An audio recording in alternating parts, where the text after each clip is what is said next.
Communicators is on location at the State of the Net conference sponsored by the Congressional Internet Caucus. Joining us now is Ambassador Philip Verveer. He is the Deputy Assistant Secretary of State and U.S. Coordinator for Communications and Information Policy. Ambassador, what does the U.S. Coordinator for Communications and Information Policy do?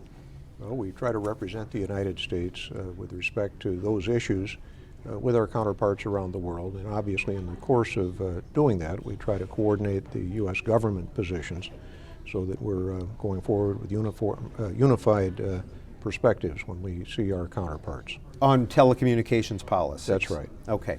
So billions of people are connected around the world today via the internet.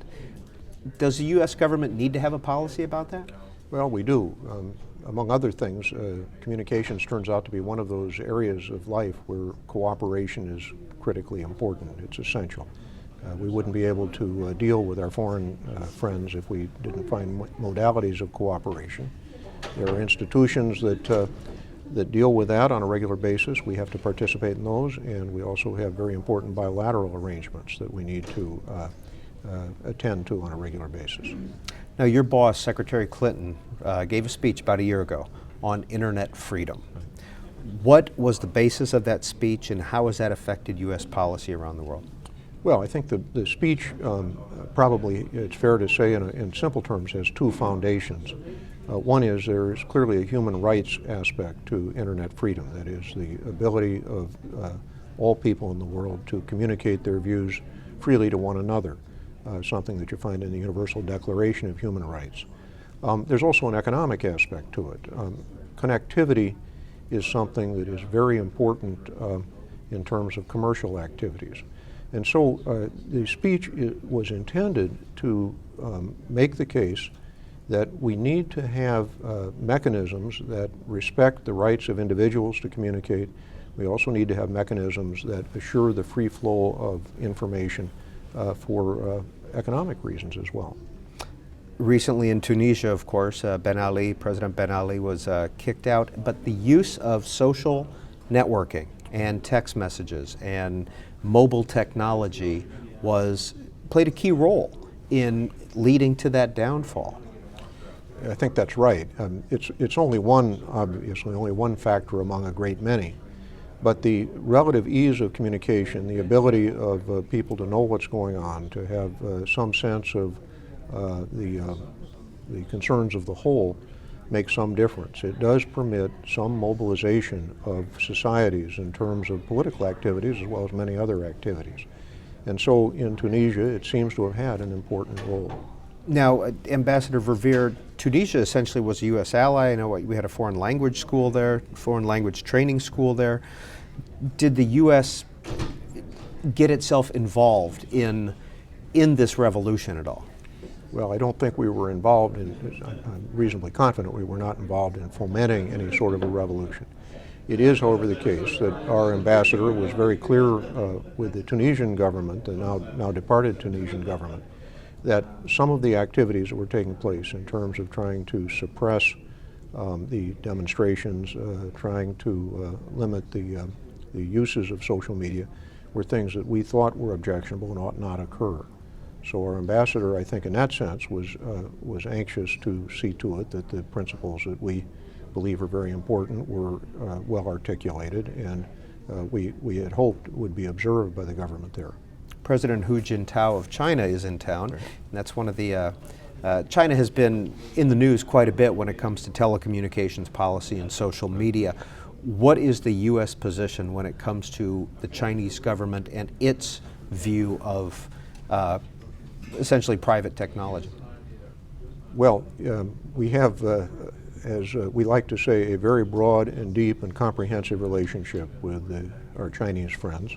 There are a lot of areas where we have significant agreements and where our interactions we think are being very productive. It is one of the most essential relationships on the planet, and one that may be among the most important for the 21st century to see work out well. So it's something we work at very hard on a continuing basis. We have issues with the Chinese that we're very frank about.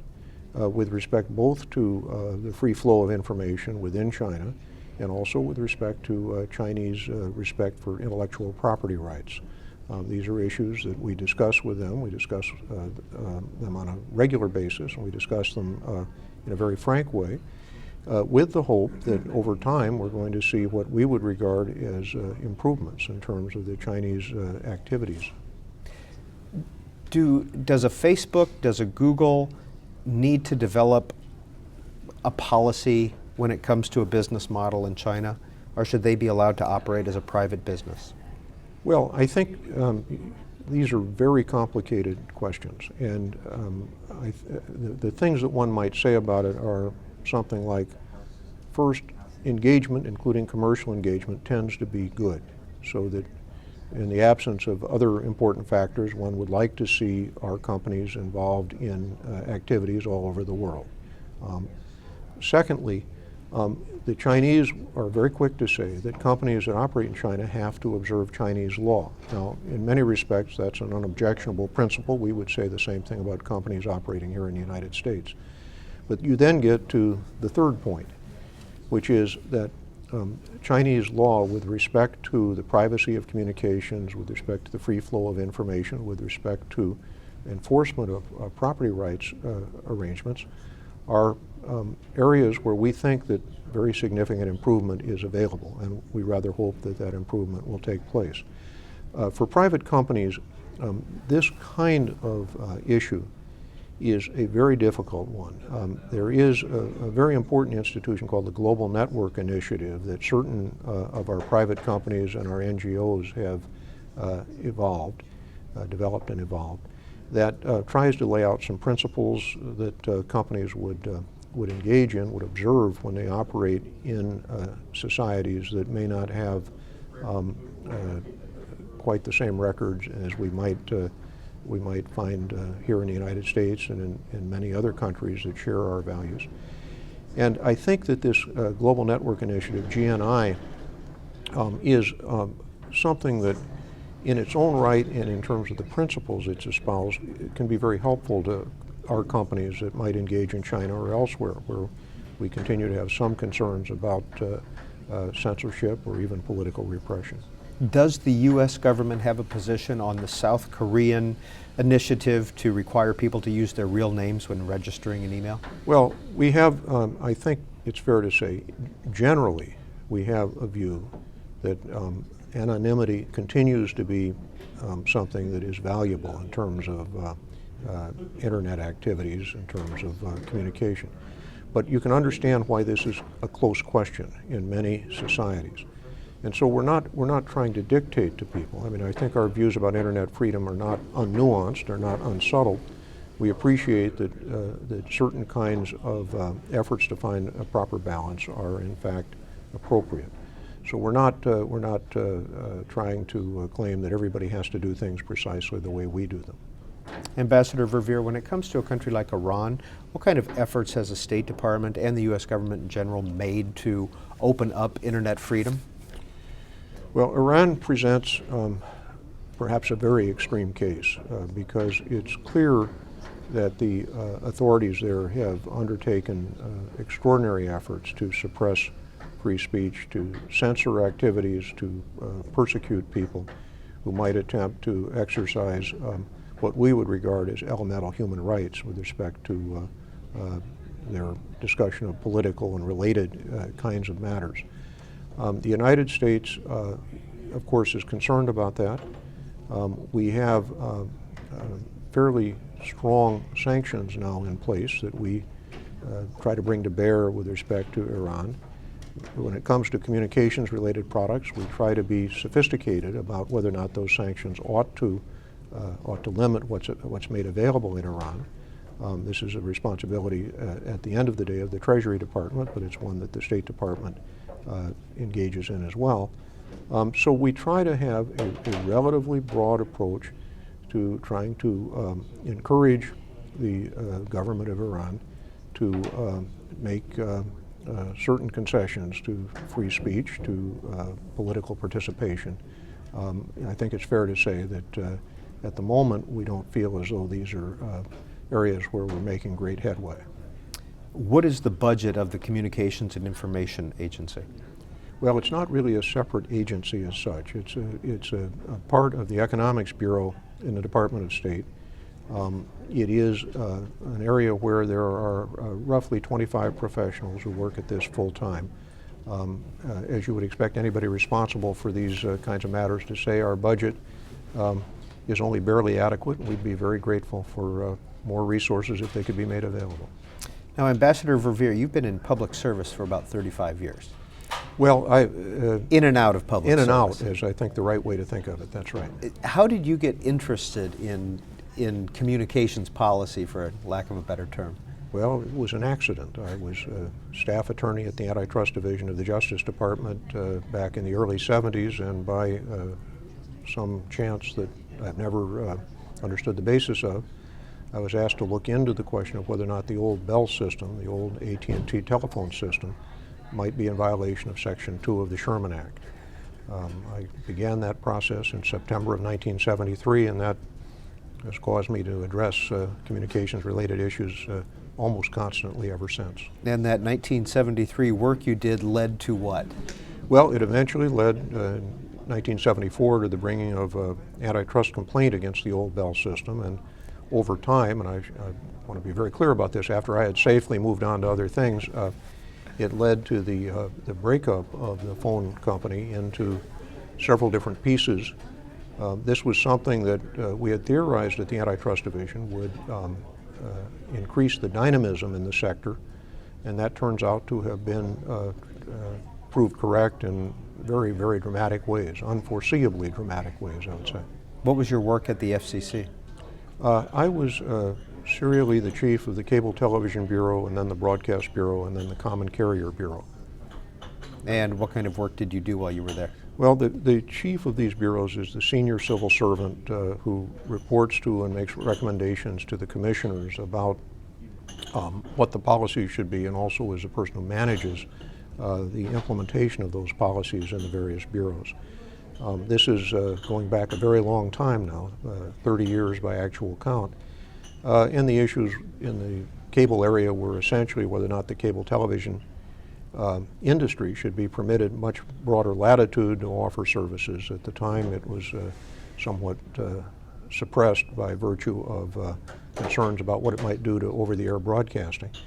And in the telephone area, it was a whole series of issues, some of which tend to be with us even today, including the rather current issue of how we deal with transmission companies and the conduct of transmission companies vis-a-vis companies that offer content. Something a little bit similar to this recent net neutrality decision that the FCC made. Now, you've worked on breaking up the baby bells. You worked on cable TV. You also worked on with the Federal Advisory Committee on spectrum issues. That's right. Now you're at the State Department working on social policy and international communications. Is that a natural transition?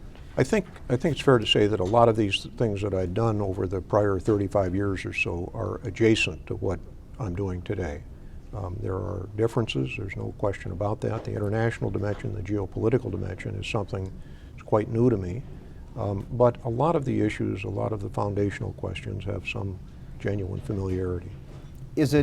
Are we at a point in our world today that telecommunications policy needs to be internationally regulated? Well, I don't know about regulated. It is certainly true that we need to have common understandings. We need to have common standards for these things to work out as well as we might hope. There are, particularly with respect to the internet, I think genuine anxieties, genuine concerns about it falling subject to intergovernmental controls. Intergovernmental controls of any kind would inevitably affect the dynamism of the internet in ways that ultimately would be counterproductive, I think. And it also, in some instances, might aid in terms of administrations that are inclined toward censorship or inclined toward political repression. So we're very anxious to try to keep the internet largely free from controls operating rather the way it does today. And would it be fair to say that some of those countries that might be inclined toward that are U.S. allies, such as Egypt?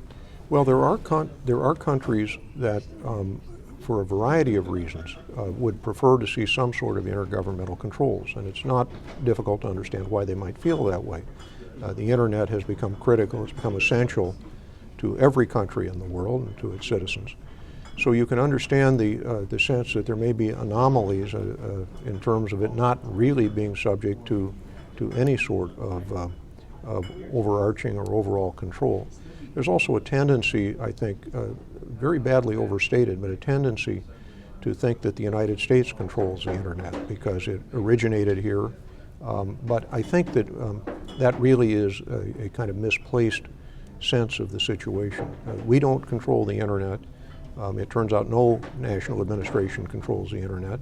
It is, I think, by almost any assessment, the largest and most successful cooperative venture in the history of the world. And it has been very successful in that particular way, and we'd like to see it continue on that way. Is one of your issues of concern, or one of the areas you work on, cybersecurity, especially from overseas? Yes, it is something that we're concerned with. There are a lot of centers of activity in the U.S. government with respect to cybersecurity. Howard Schmidt is the president's coordinator with respect to cybersecurity, and on the civilian side, he is the person we all look to for guidance, advice, ultimately recommendations to the president. But it is something that comes up in the bilateral realms in which I operate, and also the multilateral realms. So it remains and is an important activity. Deputy Assistant Secretary of State and U.S. Coordinator for Communications and Information Policy, Ambassador Philip Verveer. What are you doing at this conference? I'm going to participate in a panel that has to do with cloud computing and the kind of broader implications of cloud computing for privacy and security. And generally, what's going to be your message? Well, I think that the message would be something like, this is very close to the top of the agenda with respect to every country that we engage in conversations with. There are concerns across an extraordinarily broad range of subject matters about how we're going to contend with this very important developing activity. The thing that I think we're most concerned about, at least that I think most people are most concerned about, are maintaining a certain amount of privacy so that all concerned who use cloud computing and make use of it will feel secure that their information isn't going to be misused, stolen, and so forth, on the one hand. And on the other hand, to see to it that the inherent efficiencies are not unnecessarily diminished by virtue of our efforts to be sure that privacy is well maintained. So we've got a balance that or an optimization that we're trying to work with. And I think it's fair to say that this is a subject that is then seriously affected by legitimate concerns on the part of law enforcement and security agencies about how they can get access in appropriate circumstances to information they need with respect to their investigations, their activities in terms of trying to maintain the security of their respective societies. It's a very complicated area. We are much closer to the beginning of the story than we are the end of the story. Ambassador Philip Verveer, thank you for being on the Communicators. Peter, thank you very much. Joining us now on the Communicators is Ed Felton, who is the Chief Technologist at the Federal Trade Commission. Mr. Felton, what does a Chief Technologist do? Well, I do a bunch of things. I'm a senior advisor to the chairman and the other commissioners at the FTC. I'm an internal consultant on technology and policy issues. I do some liaison and an ambassador to the technical community and to the tech industry. And I help the other technologists within the agency to be more effective. Why does the FTC need a chief technologist? Well, the FTC is doing an increasing amount of work that relates to technology in areas like online privacy and competition and so on. And so the leadership in the agency decided that they wanted to have more access to technical advice. And if you're going to be working in this area as a government agency, it helps to have people in-house who speak the language. What's your background when it comes to online privacy, and what's your general philosophy? Well, my background, I'm a computer scientist. I've been a computer science professor at Princeton for 17 years. And my technical research and teaching has been largely in online security and privacy. So I come out of a long background in the technical aspects of this. But I've also worked on some of the public policy issues as an academic related to security and privacy. That is the basis for a lot of what I expect to be doing at the FTC. As far as a basic approach to the issues, it seems to me that the key issue is empowering consumers, giving consumers better information about what's happening and more effective choices about how their information is gathered and used. Ideally, that's something that can be done through the technology. But obviously, government is watching to make sure that companies behave responsibly with consumer data. There's so much information already out there. Can we protect consumers' privacies right now? I think there are some things we can do. People make decisions every day about when to reveal information and to whom to reveal it. And I think people understand that there are sometimes risks when you decide to reveal information to someone. And that's always been true, even before the internet. But what we can do, I think, is to make sure that people have better visibility into the consequences of the choices they're making and more effective choice. What we don't want is consumers to be surprised to learn that information was gathered in a particular way or that information they gave up. Thinking that it would be limited to one use is finding a very different use online. Do you agree with the current opt-out policies? Generally speaking, I do. I think that if consumers understand what the choice they're making, that is adult consumers, young kids are different, but if adults understand what uses are being made of their data and those uses are reasonable, then they ought to be able to make that choice. This is your first DC job. Yes. What surprised you, or what surprised you? What has surprised me? Well, it's been a different experience being inside the government looking out as opposed to outside looking in. I've been involved in the policy process for a while, even as an academic. I testified on the Hill a few times and so on. And before coming full-time to the FTC, I worked part-time as a consultant to them. So I've sort of eased in.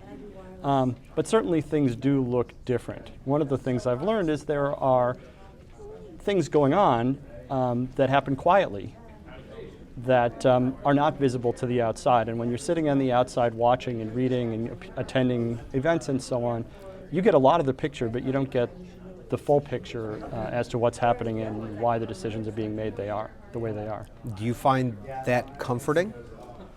I do. Certainly my experience at the FTC has been comforting in the sense that the people making the decision, I think, are well informed and do have the best interests of consumers at heart. Certainly I've been impressed by the people I've worked with thus far. What's Freedom to Tinker? Freedom to Tinker is, well, it's two things. First, it's a blog a tech policy blog that I started about 10 years ago and has grown into a group blog talking about technology and policy issues. I'm not writing there while I'm in government, but some of my colleagues still are. But the name arose out of the idea that people who work with technology ought to be able to get their hands onto technologies, and that people ought to be able to repair and study and discuss the technologies that they use every day. Well, there are two separate technologies that you tinkered with: music and voting machines. Well, among others, yes. Okay, but those two are very well known. Sure. Tell us about that. Sure. Well, let's start, I guess, with voting machines. There's been a trend in recent years in the US to vote more electronically. And in particular, in some places, voting has gone to an all-electronic system where you just vote by pushing buttons on a screen, and the votes are recorded in an entirely electronic way. And computer scientists have had a lot of concerns about that system because of a lack of technological transparency. You push some buttons, and at the end of the day, some numbers come out of the machine that you hope are the vote totals. But how do you know? How can you be sure that things were done correctly? There's a level of there's less transparency with that system than there has been with more traditional voting systems. And so computer scientists in general have been concerned about that. I've done specifically work on particular voting machines used in certain parts of the country raising some issues, some problems with them, and then trying to work on how to vote electronically in a way that's more secure. And music. And music, sure. So I've also done, in wearing my academic hat, research on technologies for delivering and copy protecting music, and looking at the implications of technologies that try to prevent illegal copying of music.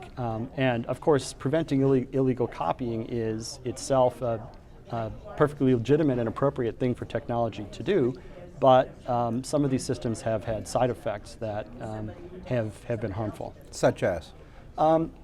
Well, so for one of the more famous cases of this, and one that I had some involvement in, related to a bunch of compact discs that installed software onto consumers' computers without obtaining consent, and that caused some security problems on consumers' computers. And certainly you wouldn't expect, when you went to listen to a compact disc on your computer, that you'd be letting yourself in for potential security trouble. And so my technical work was around how that happened and what could be done to keep it from happening again. So is it safe to say that you hacked both into voting machines and into music software? Well, I mean, you have to look at you have to be careful about the use of the word hack, because it tends to be used differently between the technical community and sometimes in the press. The way I guess I would characterize it is that we studied these systems and we learned how they worked and talked about what the implications were. And I think hack has a connotation that doesn't really match. Now, you're here at the State of the Net conference. Yes. Why are you here? What will you be talking about? I'm on a panel about cloud computing and the security and privacy implications. And cloud computing is the trend toward taking data and computation that people and companies have traditionally done on their own computers or in their own corporate data center, and moving it out to a facility that's run by a company.